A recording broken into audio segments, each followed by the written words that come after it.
القرآن يوحدنا لطريق الخير يوجهنا الله تعالى أنزله ورسول الله معلمنا رسول الله معلمنا. آپ بھی اپنی دینی معلومات میں اضافہ کرنا چاہتے ہیں تو مولانا صاحب سے رابطہ کر سکتے ہیں.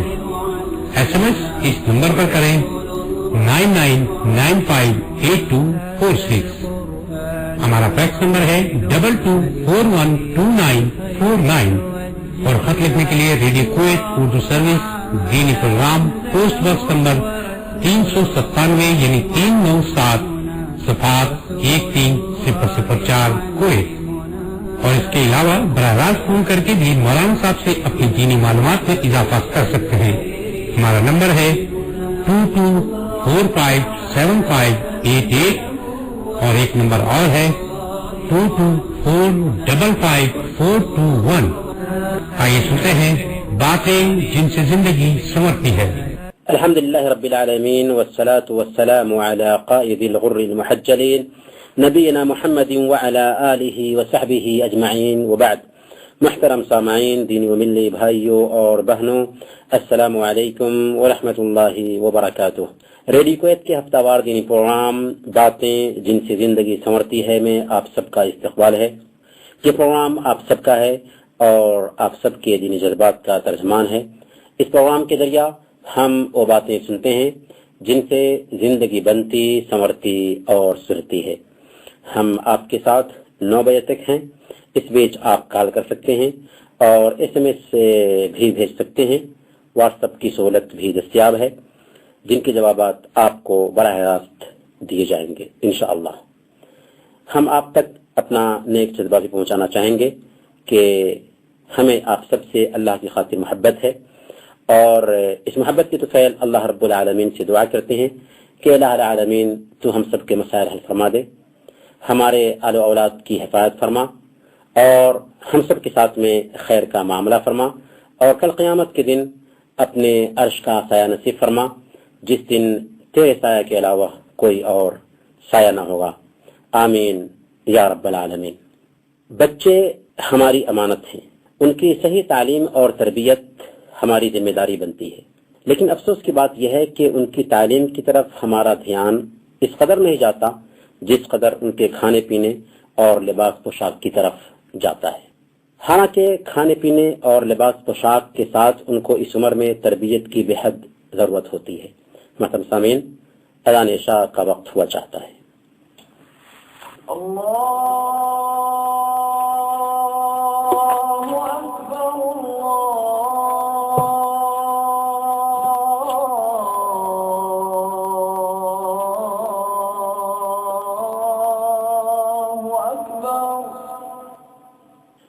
ریڈیو کویت کے ہفتہ وار دینی پروگرام میں ایک بار پھر آپ سب کا استقبال ہے. ہم وقفہ سے پہلے بات کر رہے تھے کہ ہمارے بچے ہماری امانت ہیں اور اس امانت کا لحاظ رکھنا بہت ضروری ہے.